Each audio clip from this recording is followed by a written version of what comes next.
Hello hi everyone, আজকে আমি বানিয়েছি আমার ও আমার ভাইয়ের খুব ফেভারিট রসম রাইস।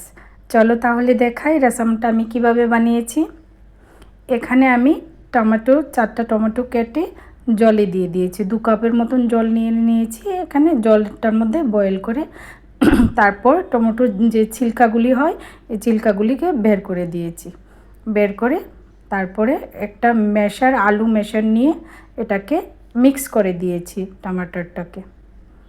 তারপরে ভালো করে মিক্স করে এটার মধ্যে আমি মশলা দিয়ে দেব। এখন 1 স্পুন লবণ দিয়েছি, 1/2 স্পুন হলদি পাউডার আর 1/2 স্পুন চিলি পাউডার দিয়েছি একটু ঝালের জন্য। আর বেশি কিছু দিতে লাগবে না এখানে। আর এখানে তেঁতুলের পালটা আমি আগেই গরম জল দিয়ে তেঁতুলটাকে ভিজিয়ে রেখেছিলাম, ওইটা দিয়ে দিয়েছি। এখানে আমি 4-5টা শুকনো লঙ্কাকে একটু জ্বালিয়ে নিয়েছি স্মেলের জন্য। ভীষণ ভালো স্মেল আসে শুকনো লঙ্কা জাল করে নিলে, পুড়িয়ে নিলে এটা। আর সঙ্গে রসুন নিয়েছি আর গোলমরিচ আর জিরা। আর আমার কাছে বেবি টমাটোর ছিল না, এটাতে বেবি টমাটোগুলি দিলে খুব টেস্ট হয়।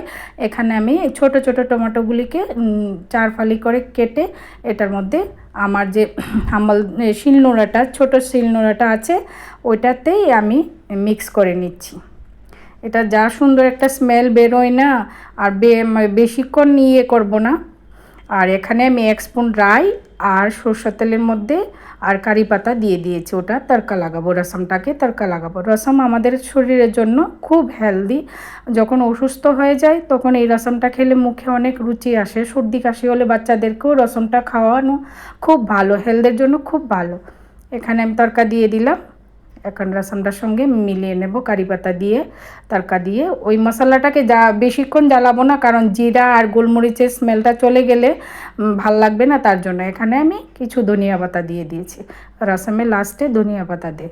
আর এখানে আমি কিছু বেবি পটাটোসকে একটু সিদ্ধ করে একটু থেতু করে নিয়ে একটু ভেজে নেব। রসম রাইসটার সঙ্গে ভালো লাগে খেতে। একটু লবণ দিয়ে দিয়েছি, তারপর একটু ঝাল লঙ্কার গুঁড়ো দিয়ে দিয়েছি আর হলুদ দিয়ে তারপর উপরে একটু চাট মশলা দিয়ে দেব। ভীষণ টেস্টি লাগে এই আলুটা। বেবি আলুটাকে এভাবে আমি শিলনোড়া দিয়ে তারপরে একটু থেতো করে নিয়ে ভেজে নিয়েছি। ভীষণ টেস্টি রসমটা। একবার আমার মতন তোমরা বানিয়ে খেয়ে দেখবে। আলুটাও হয়ে গেছে, ফ্রাই হয়ে গেছে। এখন প্লেটিংয়ের পালা। দেখো অদ্ভুত টেস্ট একটা, মুখে রুচি চলে আসে যখনই আমাদের সর্দি কাশি হলে এটা খেলে খুব ভালো লাগে, খুব টেস্টি। আমার ভীষণ প্রিয়, আমার ভাইয়েরও খুব প্রিয়। ওকে, টাটা, বাই বাই।